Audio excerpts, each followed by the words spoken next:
friends, welcome back to my channel. I'm Aisha, the person behind FifthRoadSpirit Tarot.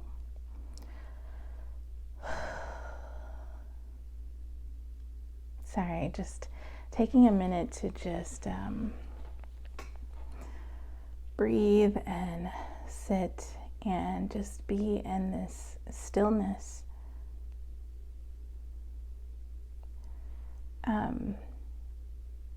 So this week is the new moon in Pisces on March 2nd, and I've been trying to figure out what kind of a reading to do, what kind of structure it should have, and I kind of just was like, I'm just gonna go ahead and let the cards speak in a way that they want to speak. So this week I've got, for this particular reading, we're going to do the new moon in Pisces, and we're just going to let the cards speak for themselves. But first, I want to talk about the new moon in Pisces and the new moon. So the new moon, of course, for me is always a very special time because this is when we're winding down the previous moon cycle. We are gathering our thoughts on what wisdom we've learned in the cycle and preparing to let this new moon inform us as to which way to go in this next moon cycle with this next moon sign. And so this new moon in Pisces is meant for us to meditate and contemplate. And again, this is a new start coming, so it's kind of like, Pisces is a water sign, very much in the watery, I wouldn't say the watery depths, but like, if you imagine the sign is represented by two fish, so this is like either the watery depths or the very surface level, or even, just daydreaming is watery, meditating is watery space. Because, when we talk about water, I think about the cups in tarot, and that's where we really get into emotions and feelings and things like that. So let's go ahead. I'm going to read the new moon in Pisces card, meditate and contemplate.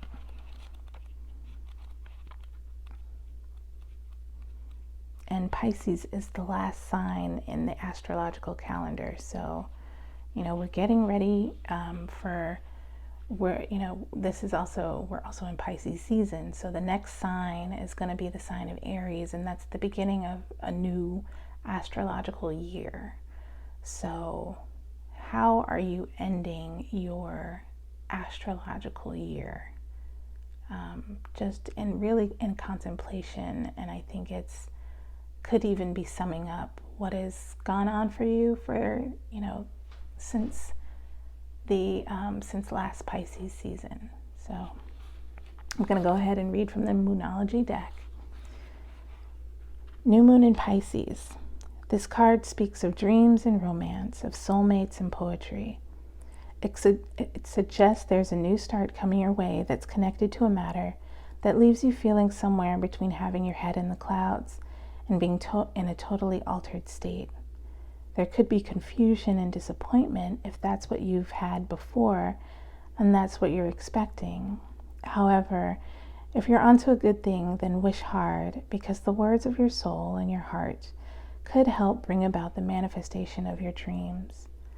If all that sounds a little wet and watery, then that's Pisces for you. This is the last sign of the zodiac, and the new moon in Pisces card can suggest a last-ditch chance to make your dreams come true. To attune to the moon, use your feelings to guide your way. Logic will not work right now. Additional meanings for this card: face your fears. They may be holding you back. The situation is being healed, It's time to surrender to the divine. Chant Om Namo Narayani. Om Namo Narayani. Avoid being deceptive or willingly deceived. The teaching. Pisces is a sign of reveries and mysteries, or depths of emotion, idealism, and hopeless romantics. It is the sign of water and the unconscious. Its energy is deep, like watery depths.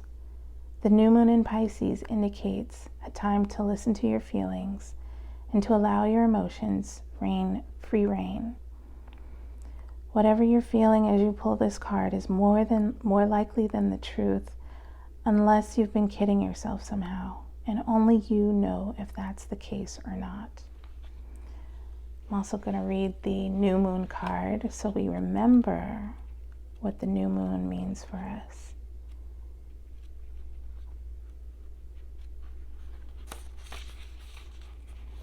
A new start is coming. There is a yes coming your way. This is one of the most auspicious cards in this deck. It's totally positive and suggests something new and exciting is developing. The situation you're asking about is blessed, and you are on target to achieve your goals. The message from the universe is that you're starting all over again in some way, be that on a new or better course or just feeling more positive about achieving your desired outcome. If you've been feeling stagnant, this card reminds you that life goes in cycles, and you're moving into a new cycle now. This is the time to wipe the slate clean. If the situation you asked about has become toxic, either that will clear up now, or something totally new and fresh is on its way. To attune to the moon, I'll see it when I believe it. Additional meanings for this card. A new start is on its way. You will soon start to feel more hopeful about getting what you want. Your belief that your dreams can manifest is working well. And forget about the past. The teaching. The new moon marks the start of the waxing cycle and the midpoint of the dark moon. It's a dark and veiled time when the moon is invisible, and a time of rebirth. It's a time that witches do their work, making wishes and laying down intentions for the new cycle, an intensely magical time when it's easier to pierce the veil to other worlds. Okay, so that's our new moon in Pisces goal. Let's go ahead and see what the cards have to say to us. I am going to use my Wild Unknown Tarot. I haven't used it all that much lately, so I've been feeling called to use it.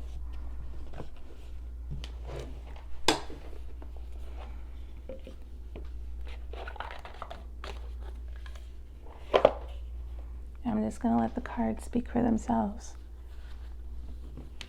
Spirit, can you come into this reading for the collective with a message for the new moon in Pisces on March 2nd, 2022.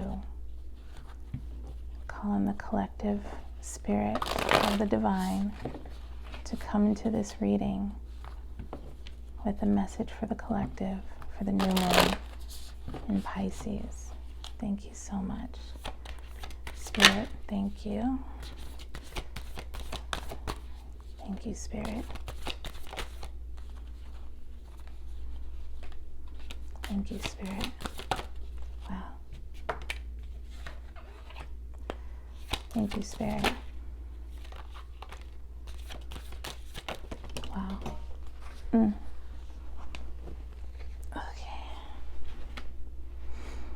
Yeah, I'm just letting Spirit speak.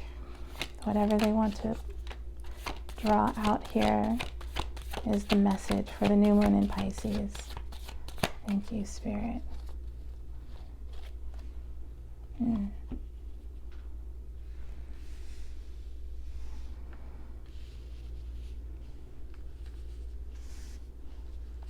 Okay. So first up, we have the Strength card. Next, we have the Five of Cups, the Nine of Cups, the Six of Swords, and these two came out together, the Two of Pentacles and the Father of Cups. Then we have the Four of Swords and the Daughter of Cups. At the bottom of the deck is the Hierophant in reverse.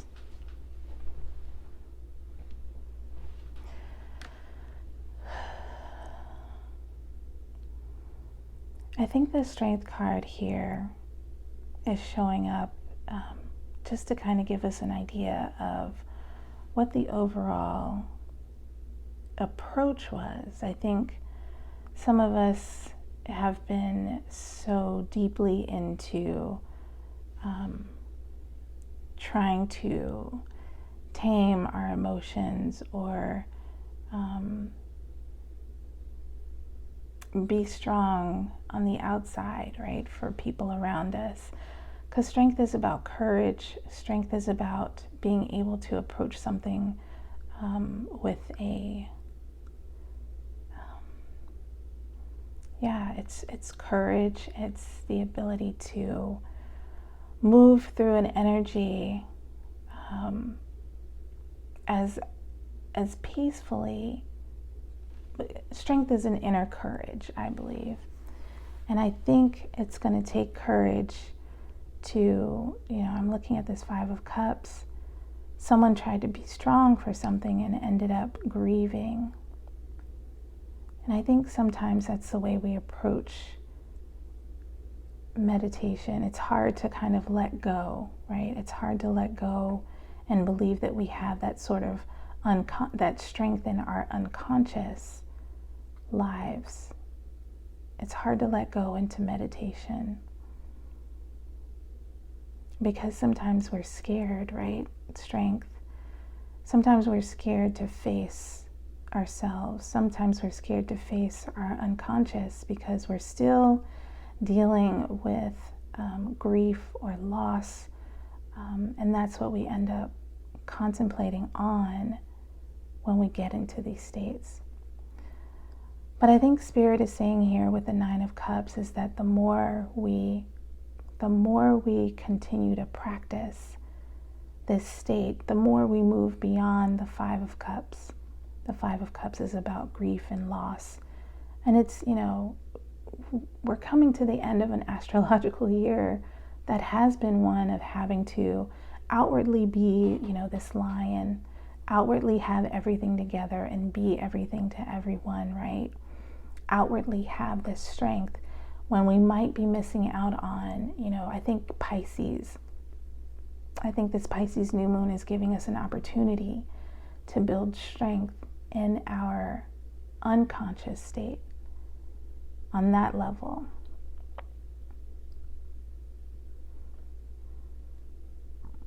I'm hearing find forgiveness, find freedom in forgiveness.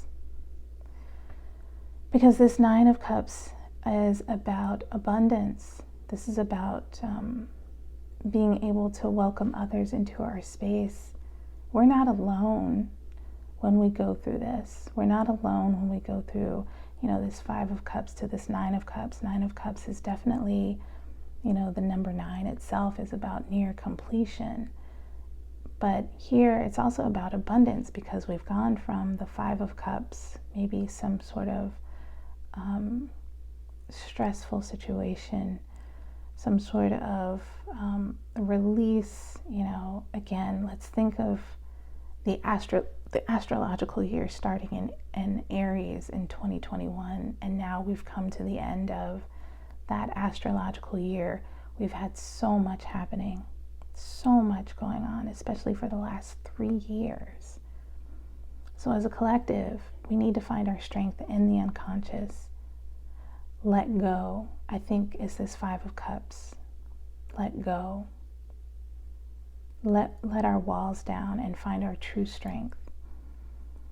And again, the Nine of Cups is just welcoming in once we've let go, once we've mourned, once we've gone through that process. I feel like this is also a gift that we're given. We're given the gift of emotional abundance. We're able to welcome more people in once we started meditating. Yeah. And then I see the Six of Swords. And it might be something that appears as you are going through this process of meditating and really starting to think about, what could I contemplate into existence? What could I meditate into existence? Be it internally or externally, because we don't do these things for the rewards externally. We do them, this new moon in Pisces, the time that you all are spending here in this reading, this is a very spiritual time. It's I almost equate it to, going to your own kind of personal church, right? And the message, you take with it what works and you leave the rest. But I think with this process of moving into meditation and mourning losses and griefs and letting things go, we're blessed with this emotional inner life, this rich inner life that can open us up to new community, to new people, to new relationships. And I see the Six of Swords as we're moving away from this sorrow and this grief and this Five of Cups, and we're moving toward happiness. The Six of Swords is about, because swords are about communication, they're about knowledge and messages and truth, and we might be moving away from something that has become toxic and now needs to change. And we see the swords piling up. They're sitting in the rain. They're going to get rusted, right? You can see they're kind of blacked out here in the card. But there's a rainbow here. The rain is, we think about the rainbow. We think about the chakra system and how the chakra system is in alignment. And we've come here in the Six of Swords to a full alignment. And how interesting that this is all rain and water, and that is pouring from these cups of this emotional intelligence. We've come to a space of alignment in our emotions, and we're starting to really be able to take that kind of in an engineering world, we're able to back up, take that 10,000 foot view of everything that's gone on and really take a look at it and see where we're raining down our emotional truth on these things that we thought we knew well, and we had to change. So we're raining down emotion on falseness, on lies, on toxic situations that, were never going to pan out the way that we might have thought or dreamed or planned. And that's not something that's happening externally. We're able to see the truth with this Six of Swords. We're able to become so emotionally intelligent about a situation that we now rain our emotional truth on swords of things that were not true. Swords are, of course, representative of communication, things that were not true, things that we might have been telling ourselves that turned out to not be true. We made movements that might not have been toward the things that we wanted.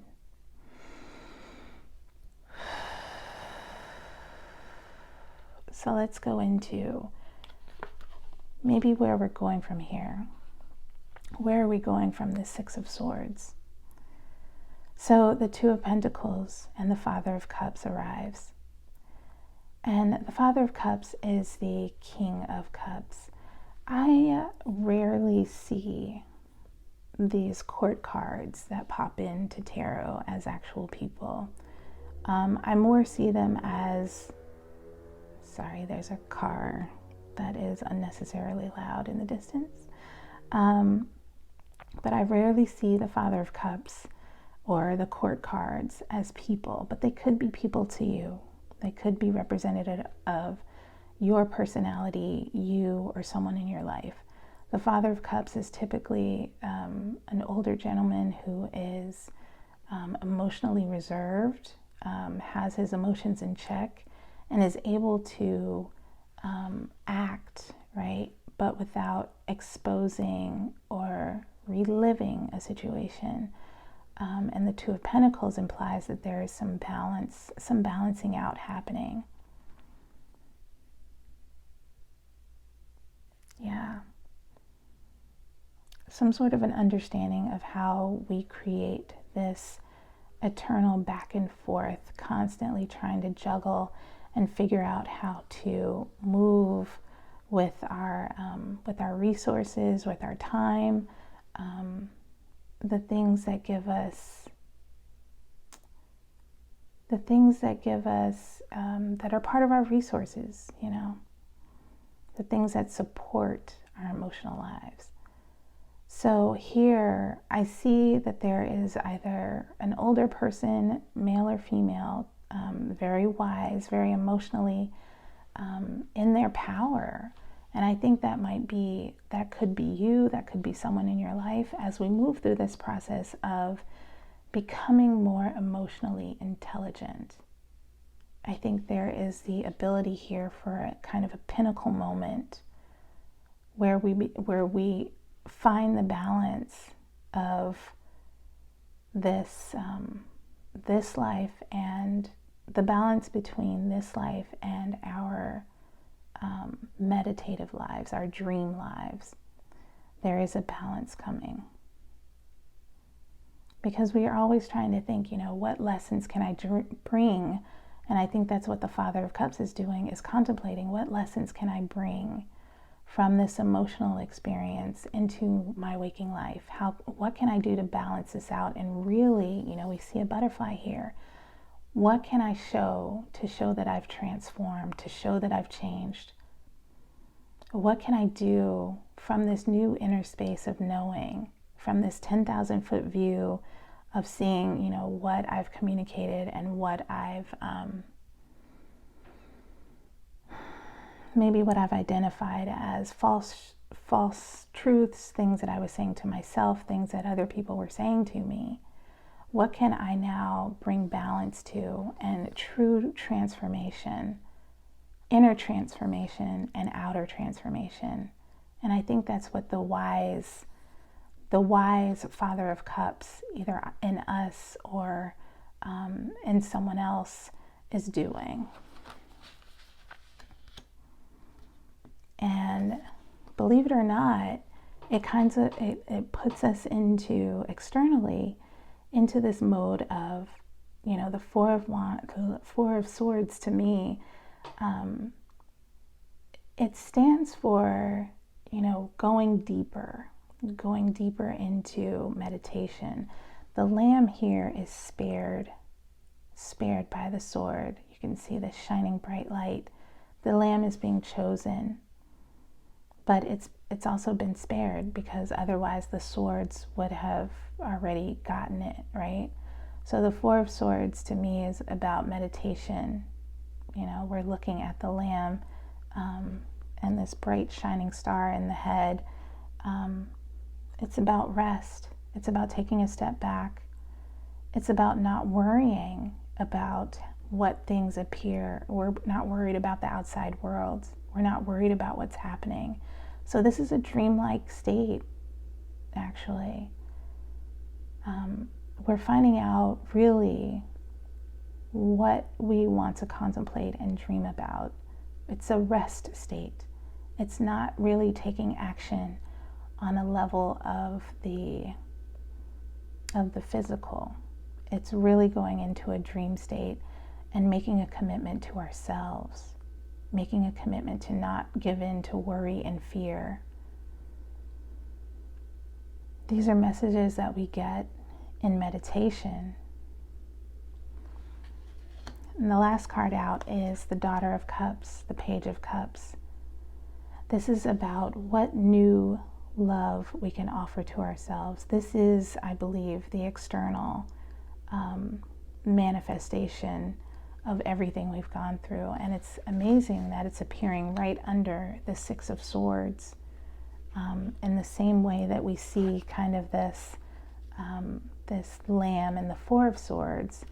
We can look at the Six of Swords and how it aligns with the Daughter of Cups. And we see,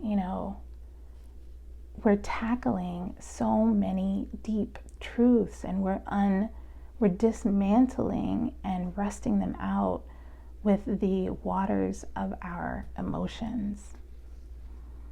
This Daughter of Cups, I believe, is the manifestation of, this is the Page of Cups, so it's very new. It's almost like we're birthing a new sense of self. We're coming into an understanding of what true alignment is, because we can see again in this Six of Swords, where we have come into alignment in our meditation, how does that balance out now in our waking lives, with this Daughter of Cups being brand new, right? This brand new duckling, or I don't know what a swan, what a baby swan is called. I guess I'm just calling it a duckling.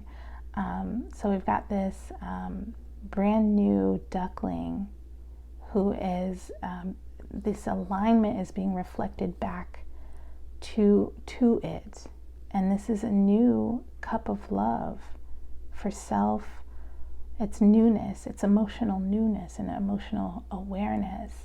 But it's so advanced, we're not starting over at the Ace of Cups. We've moved all the way into the Daughter of Cups, which is a very new sense of self-love, and not just self-love, but a spiritual love, that we connect with ourselves very deeply. So again, this is newness that is coming. This is newness of spirit, of soul, of the self, of emotional intelligence. And even in the approach, this is reminding us to stay in this state of newness. Stay in the state of newness, and enjoy it, and learn how to rediscover it over and over and over again. Now with the Hierophant in reverse, typically with the Hierophant in reverse, I see, any other tarot reader sees it as, the unjoining of something, the end of something. Maybe, typically it's meant as maybe a divorce. The Hierophant stands for like marriage and the joining of two. This is the unjoining. But I think in this sense, this is the unjoining of what we thought we knew about ourselves in this last year. And it's a renewal. It's a renewal of self. It's, if it's a divorcing of anything, it's a divorcing from the sense of self that we had been laboring under for so long, an uninformed emotional intelligence. And again, the Hierophant, truly the Hierophant for me is more about letting go of the constraints of how we think things should look like. Letting go of the constraints of what we believe, letting go of what we believe things should look like. Letting go of that rigid construction of, it's supposed to look like this religion, or it's supposed to be, as this person wrote. This is supposed to be your own human experience.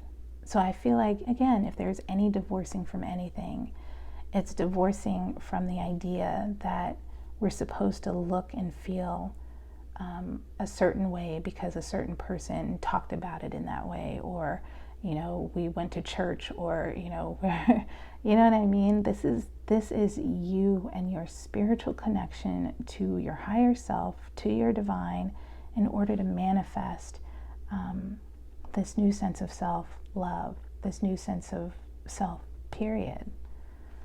All right, so I'm going to go ahead and get some guidance for you. Let's see.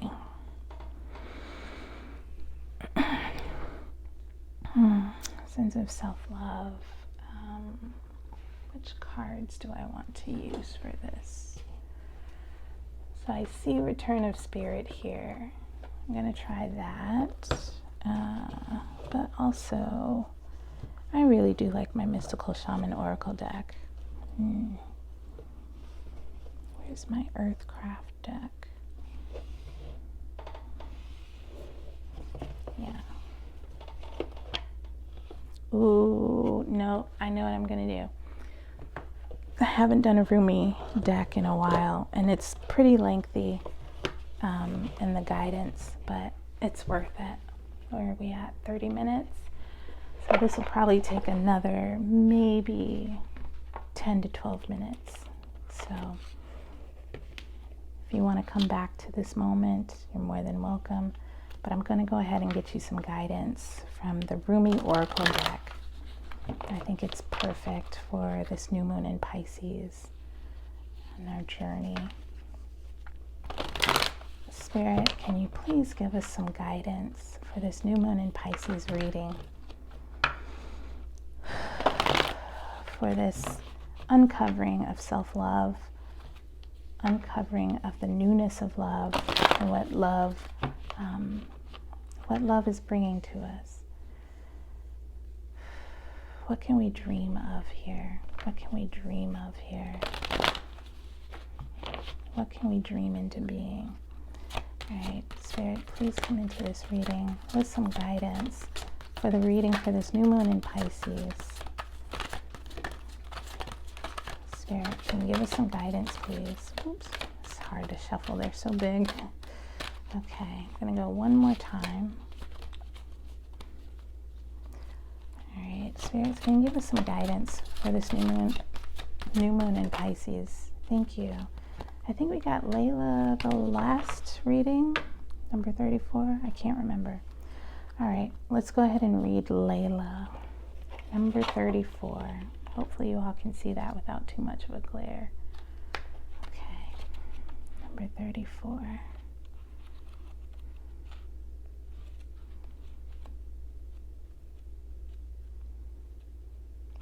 33, 34. Okay. Put aside your clever schemes, O lover. Okay, so let me tell you first what's going to happen. I'm going to read the Rumi poem as translated by another person, and then I'm going to read the spiritual message from the divine, and then I'm going to read the oracle. So let's go.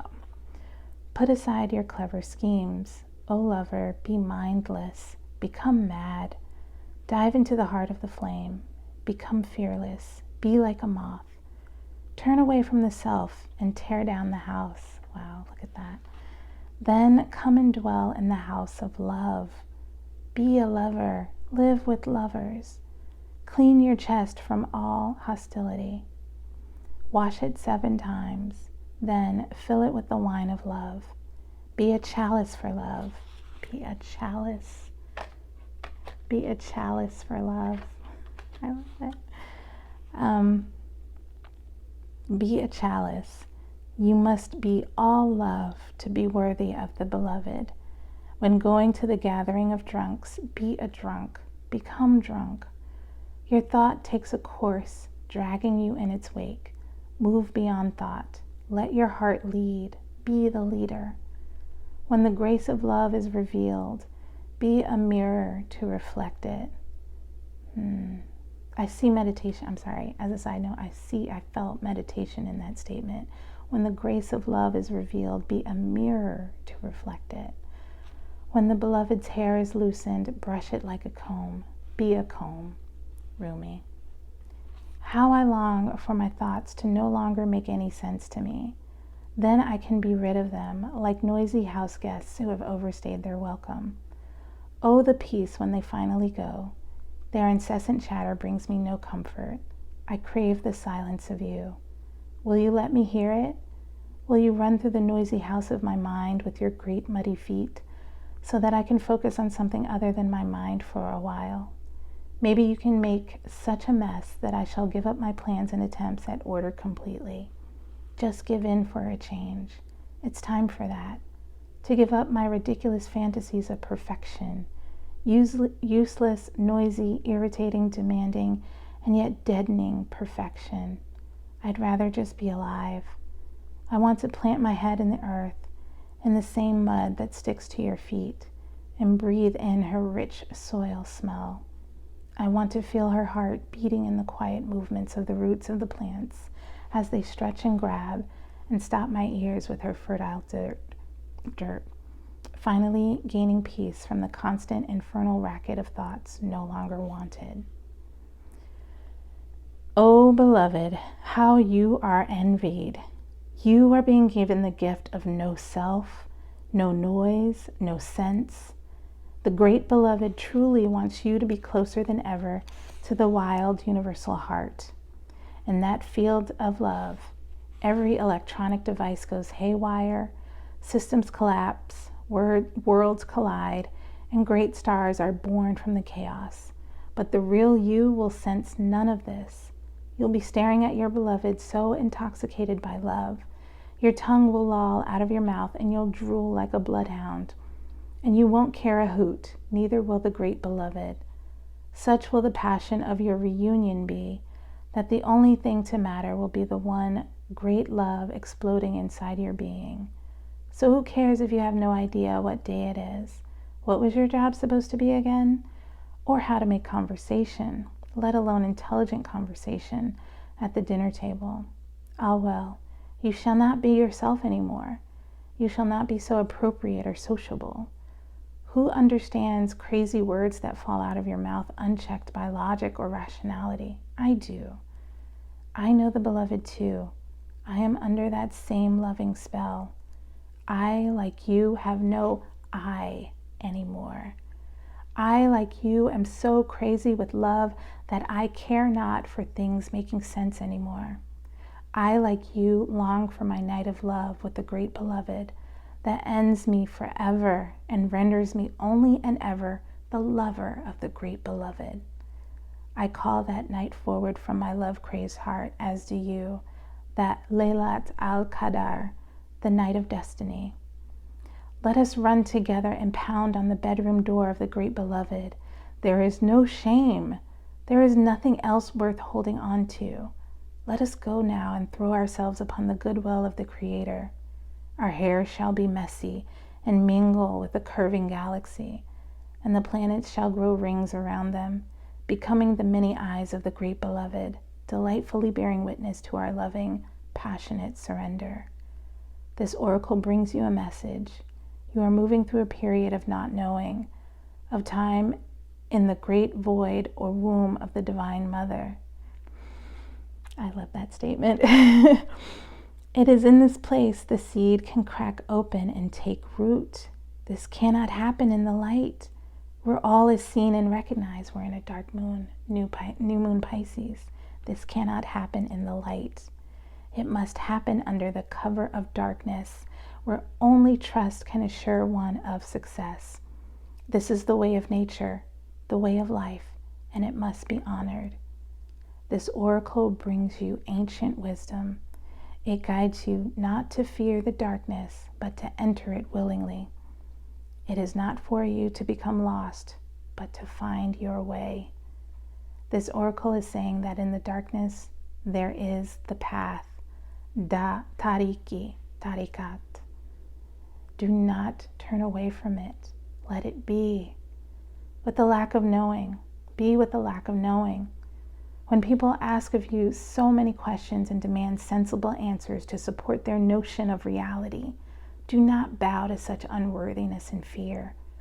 Know that their minds may be fearful for your safety and their own, lest your divine madness be contagious, but that their fear is nothing to you, nothing at all.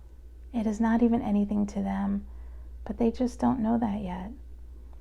Under the sacred black cloak of night, the Divine Mother, the Goddess, she who transfigures from darkness into the light, has invited you into her chamber. In that place, you shall experience annihilation, but only of that which is untrue, that of which would hold you back, dampen your spirit, or prevent you from bursting into full aliveness. For that which is true is already seated deep in her womb and is preparing to be born, strong and with good, powerful legs. So when it is time, it will leap like a wild creature, all instinct and intuition, into the morning light. I'm sorry, that is just so touching. I just needed to take a second. For this moment, however, there is darkness, and that is essential for the appearance so imminent, beloved, of the light that it's on its way. This oracle brings you guidance. If you find yourself to be sad, to be grieving, oh my gosh, to be grieving, wow. If you find yourself to be sad, to be grieving, whether you know for what or not, or even depressed or struggling, feeling as though you are being pulled down, do not fight. Bear witness instead. Allow what is taking place to take place. Allow what is happening to happen. You shall find joy in allowing the interplay of darkness and the light to take place according to a greater unfolding rhythm of your divine growth process. So before I go into the sacred honoring ritual for this card, I want to acknowledge that I believe this Six of Swords is probably the key moment in this deck where you decide to take this elevated view by meditation, by daydreaming, by allowing, as the card is saying, allow what is taking place to take place. It's almost as if you are spiritually removing yourself and again taking that 10,000-foot view of, the struggle of human relationships, the nature of the struggle, between destruction and building up, and understanding how that all works together,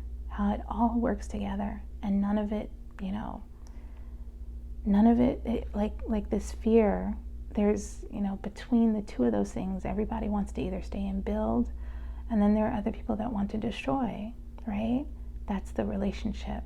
But if we pull ourselves up into this space of meditation and contemplation and prayer and having this spiritual understanding, the statement of do not turn away from it, let it be with the lack of knowing. Know that their minds may be fearful for your safety, but that their fear is nothing to you, nothing at all. It's not even anything to them, but they just don't know it yet. You know it. You know that it is nothing. You know that fear and worry is nothing. You know that this complicated relationship between building and destroying, right? And here we see this grief and loss, and we see kind of this strength being broken down. This is an extreme breaking down of a sense of strength of self to rebuild it into something new. This is a new sense of courage and determination, ultimately, but it's an emotional level.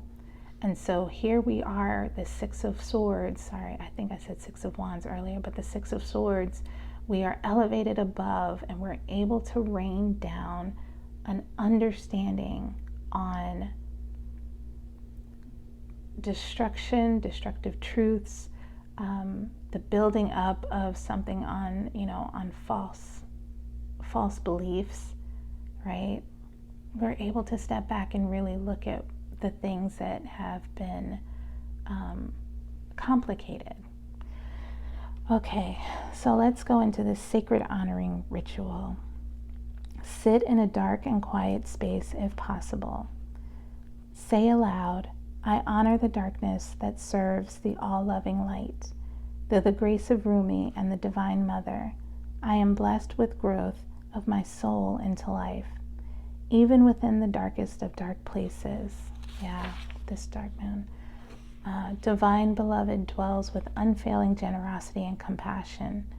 In my surrender, I am held, and in my darkness, the seed of new life takes root. So be it. I'm going to read that again. Sit in a dark and quiet space if possible. Say aloud, I honor the darkness that serves the all-loving light. Through the grace of Rumi and the Divine Mother, I am blessed with the growth of my soul into life. Even within the darkest of dark places, the Divine Beloved dwells with unfailing generosity and compassion. In my surrender, I am held, and in my darkness, the seed of new life takes root. So be it. Rest for as long as feels good, and you have completed your honoring ritual. All right, friends, I think that definitely sums up this reading quite well. I wish you well in this new moon in Pisces energy. I invite you to meditate and contemplate. I invite you to free yourself, take yourself away from your physical knowing and really get into daydreaming, contemplating anything that takes you out of your physical body and into the unconscious waters of the divine, surrender to the divine. Okay, thank you so much, and I look forward to seeing you again soon.